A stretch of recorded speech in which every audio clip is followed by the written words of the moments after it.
thank you so much for tuning in and clicking on this video. It's the latest on trend with your girl, Biani.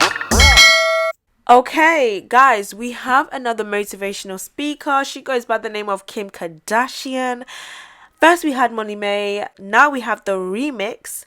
I'm going to play that with you guys right now. Get your ass up and work. It seems like nobody wants to work these days. That's so true. You have to surround yourself with people that want to work. Have a good work environment where everyone loves what they do because you have one life. No toxic work environments. And show up and do the work. This video it didn't go down well. I don't know. I mean, it didn't go down well. People are not here for it. I've come to the conclusion that I don't think it's anything that Kim said. I just feel like it's just the source. It's just who is saying it. That's the problem. I saw this tweet and somebody was just like, people like Molly May and Kim just need to be rich and quiet because getting banged on Love Island and having a sex tape Bruh. is hardly the hard work they are saying it is. Somebody responded to that. They said, well, Molly May is completely out of touch with reality, but Kim has worked. Let's not discredit her. She was mocked for that tape, but to be able to completely turn it around and to now be a respectable businesswoman is insane. And let me just quickly go to Piers Morgan because of course he had to say something. I feel like he's a bit obsessed with the Kardashians, but because anytime the Kardashians are trending for whatever reason, he's always in the chat. He's always in the conversation. Anyway, he says the woman who built her whole career off a sex tape. Now, let me just talk about Piers' comment. To me, it sounds like a whole lot of misogyny. I kind of feel like when you look at even the space that he's been in, I am pretty sure that there are men out there, politicians, high profile men who have abused their position, who have had scandals that we have even seen that has been exposed. Like, how do we know that they didn't get to the level of power that they got to by manipulating, abusing their power? Because a lot of men in power do that. They do abuse their position, they do abuse their authority to get to where they want to get to, and also to gain more power. So I don't know. And also, sorry to say, but Kim's tape, that was so back in 2000 and forgetful land. We need to move on from that, seriously. And I agree with this tweet. At the end of the day, right, she's turned her life around. She's not said to herself, rah, like this tape made me blow, like let me make more tape, like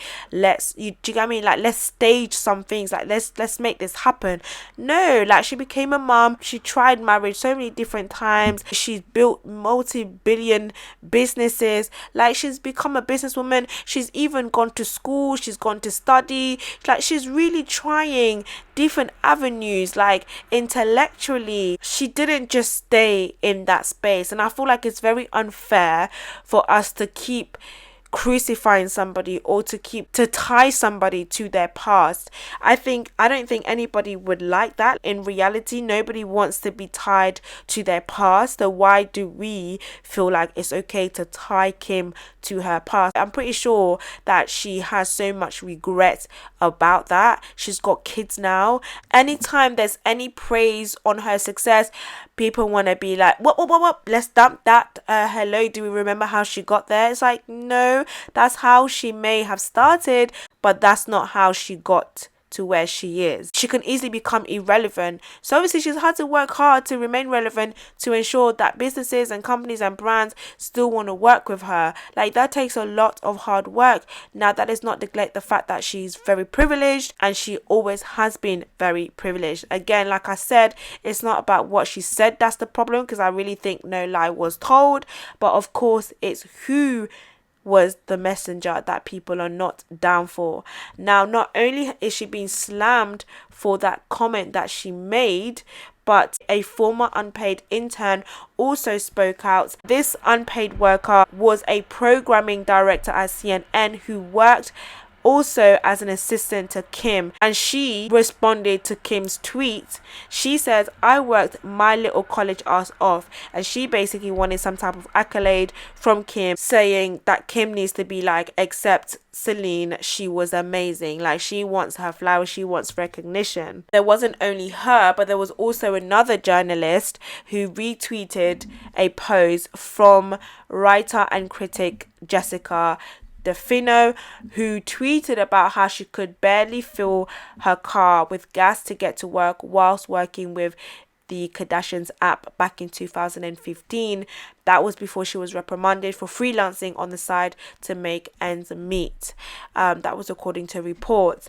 And also, that's not the first time that the Kardashians have been blasted, exposed for unpaid or underpaid workers. So listen, they just basically need to be paying up. That's what I'm saying. Like, if you want to stand there boldly and be like, women need to do this and women in business need to get the up and start working, people don't want to work. Yes, there is still some truth in that, but at the same time, you want to be able to speak a message and people can receive from that because your words and your action align. The problem is when your words and your actions don't align fully, people can see that and people have a hard time receiving that.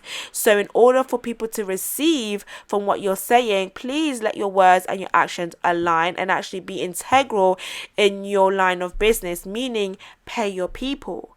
Sis, you gotta pay up. Like, people can't be like, you can't be reprimanding people because they're trying to get a side hustle because you ain't paying them when you're multi-billionaire or millionaire, whatever you are. Basically, you've got this money, like, but you just don't want to pay people. Like, you can't be doing that.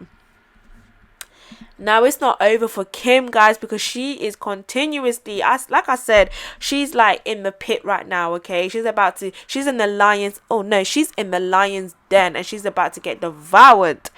If somebody does not come in there and save her, maybe it will be like an apology, because you know that's what they always do. Like, they always come up with some type of like apology or something like that. I don't know. But she was slammed for once comparing a 72-day marriage. Remember when she had that marriage with Chris back in 2011? And that marriage was so short-lived. So short-lived. Anyways, in an unearthed interview with The Guardian back in 2012, I know this was a very long time ago, but you know how people are. Like, when somebody, like, people love to knock people down when they are down, because things will resurface. So this interview back in 2012, Kim discussed the lessons she learned from her doomed union with Chris. And she said she had spoken to an 18-year-old girl who was diagnosed with cancer. She says, I think that with any decisions in life, like I spoke to a girl today who had cancer and we were talking about how much this is such a hard thing for her, but it taught her a big lesson on who her friends are and so much about life.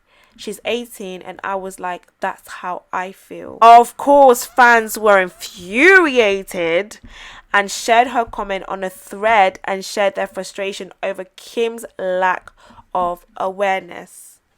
People were just bringing up old things and resurfacing things. There was a time when she made a comment on Britney's conservatorship. Everything doesn't need to be about you. How are people this self-absorbed and not self-aware?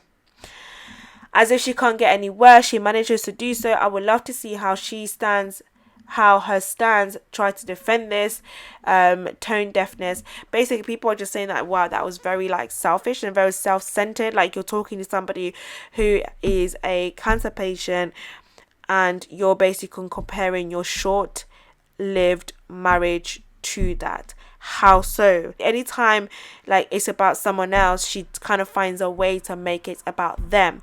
And I feel like a lot of people do that. Have you ever had a conversation with your friends are telling you something, you're just like, no, I can relate because like I remember when I went through this. It's not that you're talking about yourself, and maybe it's something that we have to be very conscious of not doing. Like, it's I feel like it's a skill that we almost have to have, where you're very conscious when people are talking to you. I feel like you either shouldn't say much back, or sometimes people say it to show that person that I can relate to you. I may not be able to understand fully because your circumstance and my circumstance is completely different, but I can relate and I can empathize with you because I went through something similar, or I went through this where I learned this also. So you're not alone. Like, I feel like people's intentions when they do that is not necessarily from a selfish point of view. And I think, yes, maybe some, but not all. And the majority, I don't think is from that bad place. Like, I don't think it's from a place where people want to take the light or be center stage. Like, no, like, people just want to relate, people want to empathize, and people want to be able to let that person know that you are not alone. They're like, rah, like, trust me, like, you're not alone. The circumstances is not the same. However, I went through something that I feel like what you're going through is relatable too. I don't think there's anything wrong with that. But yeah, guys, that is why Kim is trending. She is being slammed. Who is going to save Kim? Anybody? Anybody going to defend her? Let me know in the comment section what your thoughts are. Please do subscribe. Hit your notification bell. And I'll speak to you guys in my next video.